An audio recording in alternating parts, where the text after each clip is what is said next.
imagen de Fernando Pereira intentando entender rap después de salir de un bar medianamente alcoholizado me perturba desde el bloque anterior. Así que lo único que espero que se solucione en este siguiente bloque de Encuentro Central.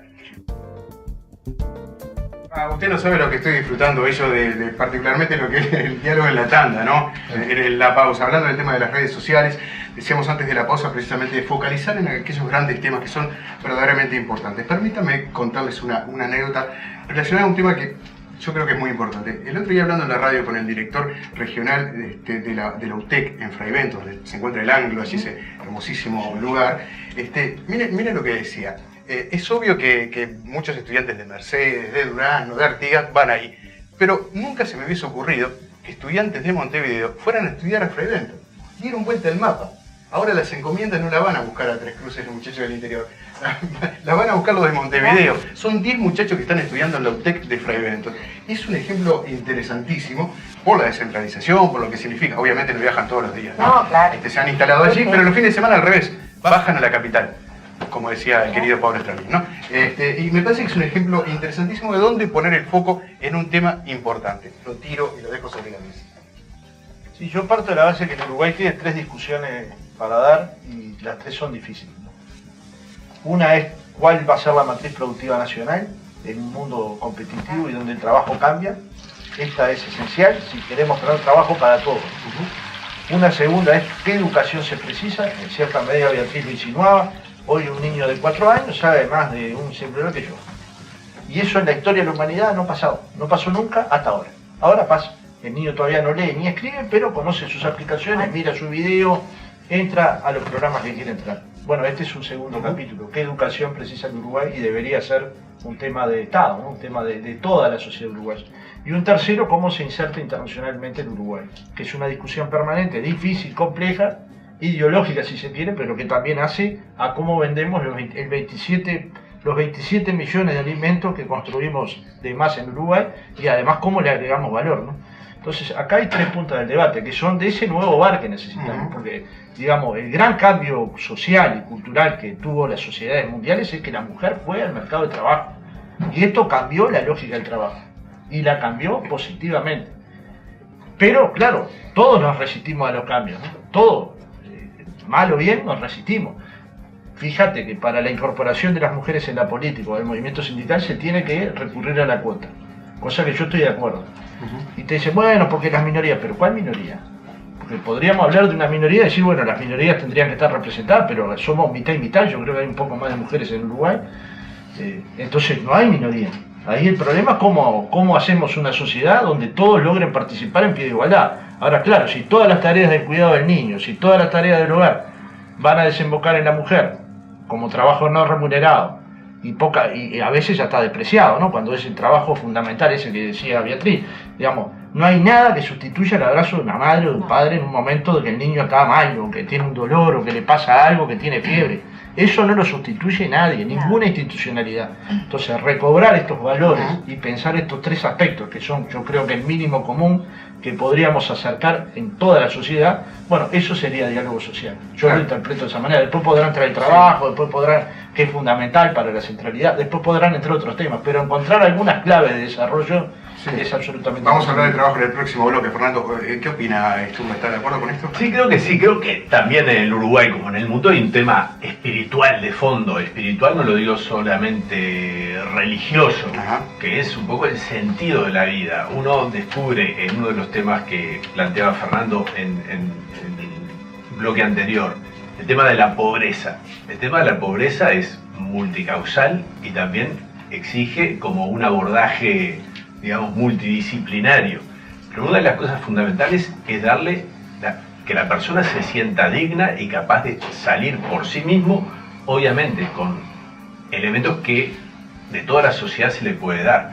Ese es el problema fundamental del Uruguay. Pero, por ejemplo, ahí mismo vemos que no es solamente un problema económico. Construimos una vivienda o un trabajo. Tenemos que abordarlo de distintos aspectos, desde lo educativo, desde el hecho de darle un sentido a la propia vida. Pero después vamos a otros sectores sociales y vemos que hay 2 elementos que a mí en la sociedad uruguaya me llaman la atención y me duelen, que nuestra baja tasa de natalidad y nuestra alto índice de suicidios, y de suicidios juveniles. Y eso pasa en todos los sectores sociales, sobre todo en sectores más altos la baja tasa de natalidad es notoria. Entonces uno dice, ¿qué pasa? ¿No hay un amor a la vida en el Uruguay? Y entonces es un problema más hondo que también lo tenemos que enfrentar como sociedad. Martín, ¿qué puntos pondrías dentro de esa trilogía, por llamarlo de alguna manera, de temas relevantes para encarar el día? En realidad me quedé pensando en la ubicación de esos puntos, en este caso en el deporte, ¿no? Y hablábamos antes del programa, ¿no? Sí. De que uno recuerda sobre todo la parte inicial o preliminar, cuando uno comenzaba, y después conocer el exterior. ¿A qué no competimos? No nos preparamos para competir y tratar de ser mejores, más allá que en el deporte profesional ese parece ser el signo.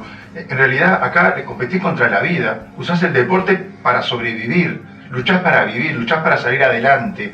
Y eso, si bien es un motor muy importante, también en algunos casos es paralizante, es complicado. En el deporte profesional, que es el que uno conoce, el porcentaje más alto de integrantes son gente con situaciones económicas difíciles, económicas, educacionales, sociales difíciles.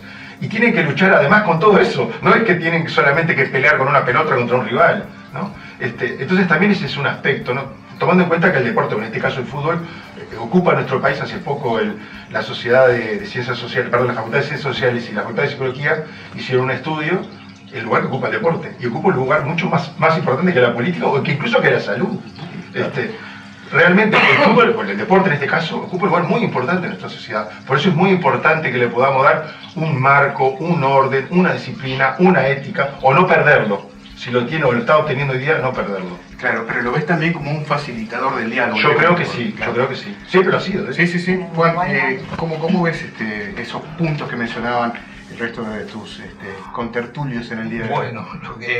Bueno, uno trata de mirarlo desde su propia actividad. Nosotros, en lo que es el transporte, por una cuestión inclusive de ser competitivos, estamos en pleno proceso desde hace algunos años de ingresar tecnología y de cambio en algunos puestos fundamentales, históricos diría yo, el guarda, el famoso tema del guarda.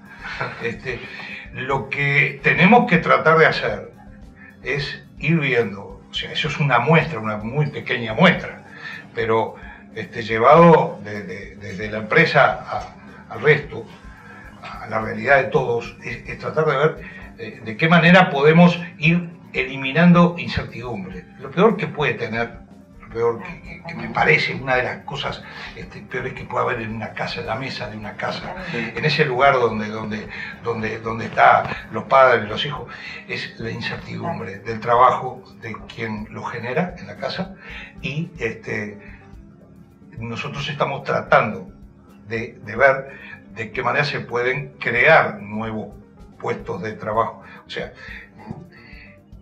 vamos a tener que intentar, trabajadores, empresarios, políticos, y yo vuelvo a lo mismo, y todos los que tienen alguna responsabilidad sobre algún grupo humano, vamos a tener que intentar tratar de ver si podemos emparejar a la liebre, porque siempre corremos la liebre de atrás. Y el mundo cada vez tiene más velocidad, lleva más velocidad. Los cambios se producen cada vez más rápido. La tecnología, con todas las cosas buenas que tiene, y necesarias, buenas y necesarias,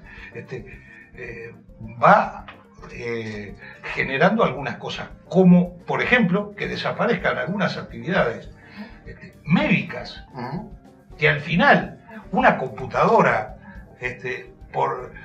con prácticamente un robot te dé un diagnóstico muchísimo más exacto que lo puede hacer el mejor cirujano o el mejor técnico.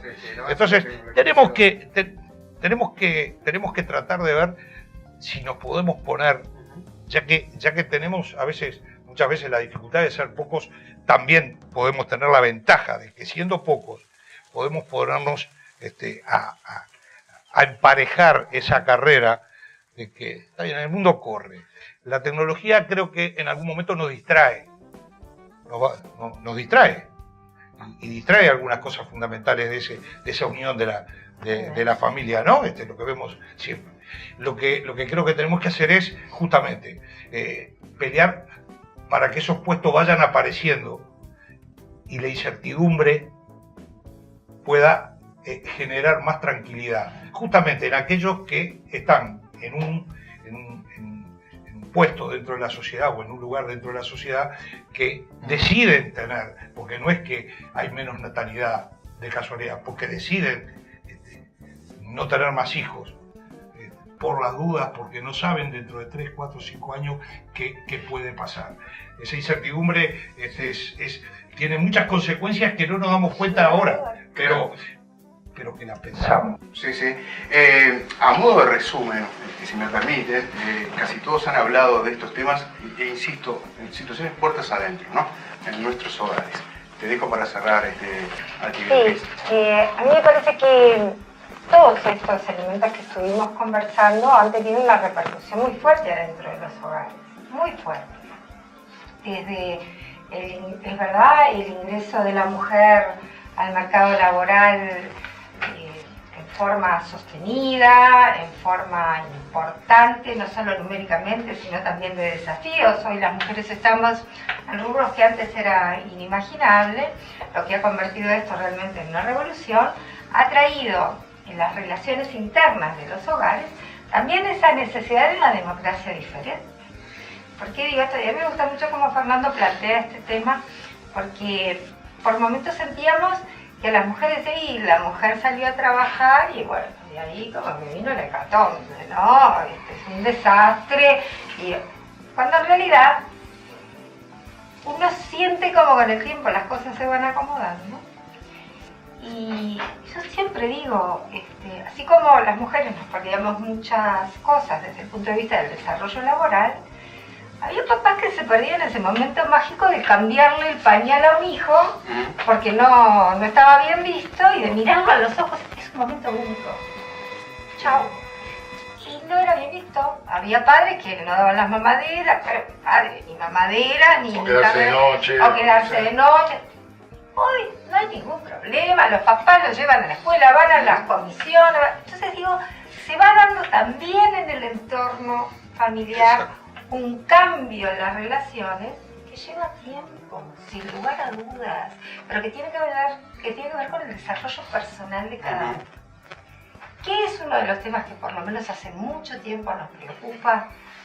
Donde los protagonistas son las mujeres en primer lugar, los niños, los abuelos, y tiene que ver con la violencia que se da en la interna de los hogares. Que hoy además se traslada a las maestras, que se traslada en el ámbito del fútbol, que se traslada en los espacios comunitarios. Entonces, el tema de la violencia es un tema que no podemos perder de vista. Cuando vos decís los ejes temáticos, a mí me parece que este es un tema clave, que dificulta el diálogo. Porque el diálogo, que es fundamental para sentar las bases en la educación, en todas políticas tendientes a... La verdad que en un país que somos 3,5 millones, no poder con la pobreza, hay algo que estamos haciendo mal. Además, después de haber pasado un momento importante desde el punto de vista económico. ¿Esto tiene que ver con la culpa de uno solo? No, pero cada vez más se hace imprescindible el diálogo. Sí, me voy a quedar también con esa declaración de la Federación Uruguaya de Magisterio con respecto a lograr una campaña de bien público destinada precisamente a restablecer la convivencia en esos grandes centros de contención que son las escuelas, ¿no? El presidente así lo ha manifestado, se está por poner en marcha esta campaña, así que estaremos atentos a este tema que ha sido, creo, un paso interesante en lo que tiene que ver con el diálogo social. Y me pregunto, en este minuto, creo que nos queda de tiempo, ¿cómo se puede encarar un diálogo social con mochilas pesadas? Es decir, ¿pesan mucho los hechos del pasado al día de hoy como para poder encarar un diálogo social o no son relevantes? Bueno, yo ya lo expresaba bien. El primer diálogo es adentro del hogar. El segundo diálogo adentro del trabajo. Y Sturla lo planteó en su momento, la espiritualidad, que no tiene que ver con la creencia religiosa, tiene que ver con que a veces un compañero tuyo que va a hablarte como dirigente sindical no precisa una fórmula, precisa un abrazo. Y vos le querés dar una fórmula. ¿Entendés? Y es un compañero que por y algún mucha motivo- oreja. Y mucha oreja. Es un compañero que tiene diferentes problemas. Entonces, cuidado, porque no, la misma fórmula matemática no sirve para todos los problemas. A veces es la mano, a veces es abrazarlo, a veces es sostenerlo. Entonces, estas cuestiones, una cosa que decía mi abuela para mí era mágica, no hay casa más profunda que una casa donde entras y hay olor a comida. Y eso a mí me grabó, ¿no? Digamos, te quiero decir, me grabó a fuego, porque es verdad que la cocina unifica, no porque lo digan hoy los grandes chefs, sí. Es verdad que alguien que está haciendo un tuquito ahí y el otro está molestando y el botija le saca una papa, genera un clima de armonía en los que podés entender Y el otro otros temas. moja el pan. El otro te moja el pan y la veterana grita, no, O te roba la no me cabeza, pongas el pan en el te va a poner, no sé. Claro, o te saca, vos, eran expertos, los botijas en mi casa eran expertos, Sí, sacaron algunos la mesa a mi eran abuela, eran expertos. Entonces te digo, esa es una parte que nosotros tenemos que resolver, porque tenemos el peligro de construir diálogo social arriba y tener abajo una sociedad desperdigada, ¿no? Entonces no es solo diálogo social entre los que hoy nos toca dirigir alguna organización, es diálogo social allí abajo, en el club deportivo, donde se ensayan obras de teatro, donde se crea cine, donde se favorece la cultura nacional, en la escuela como territorio de paz. Me parece que hay un margen enorme para trabajar. Bueno, ya vamos a... Sí, adelante. Creo que ahí hay mucha cosa también que pasa con los chiquilines hoy, que muchas veces no encuentran en la casa el ámbito donde los padres les dan bolilla o, bueno, en las situaciones en que vivan, y entonces necesitan y ser escuchados, ser atendidos. Acá estoy yo. Y entonces ahí hay todo un rol de adultos donde estemos de poder realmente... Es que estamos más atender y preocupados escuchar. por resolverle ropa de calidad que por resolverle vida de calidad. Entonces, este es un problema. Yo no digo no preocuparnos de la ropa, que lejos estoy de decir eso. Estoy diciendo que primero hay que preocuparnos de ese niño que tiene una vida interna que hay que protegérsela y que nosotros adultos somos responsables. Permítame ir a la pausa, a la vuelta de la misma vamos a estar hablando del valor trabajo, cómo lo vemos cada uno de nosotros, del futuro del trabajo del futuro, de esta revolución 4.0, de un futuro que ya está acá, está entre nosotros.